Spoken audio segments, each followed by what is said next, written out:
Assalamualaikum warahmatullahi wabarakatuh. Di video kali ini saya akan buat tutorial cara isi token listrik, sekaligus saya buat cara untuk menginputnya di meteran. Oke, sebelum menonton silakan bantu klik subscribe, like, dan serta tombol lonceng atau di share ke teman-teman. Oke, tutorialnya yang pertama, setelah kita buka aplikasi, kemudian kita pilih menu token PLN. Dan kemudian di sini boleh kita pilih jalur mana aja.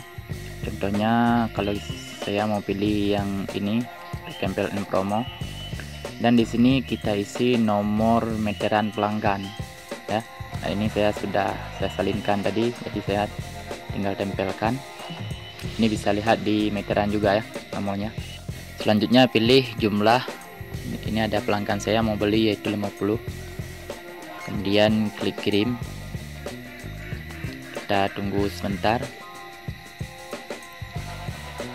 Nah, sudah berhasil. Terus yang kita jual ke pelanggan adalah nomor ini ya, SN. Ini kita tulis di kertas, kemudian kita kasih ke pelanggan.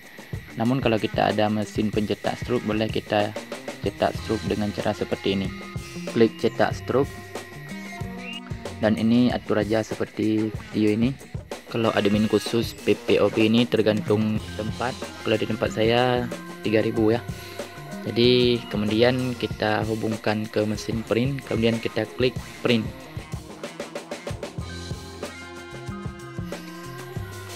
Nah, struknya langsung keluar. Ini token SN yang tadi. Kalau kayak gini mudah ya. Jadi kita kasih ini aja ke pelanggan.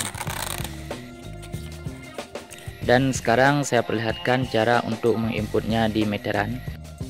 Kita ketik langsung aja nomor-nomor SN ini, langsung tekan tombolnya ya, sesuai seperti nomor SN.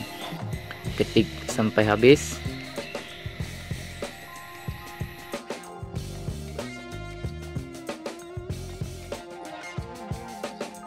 Dan kalau udah, kita klik tombol merah.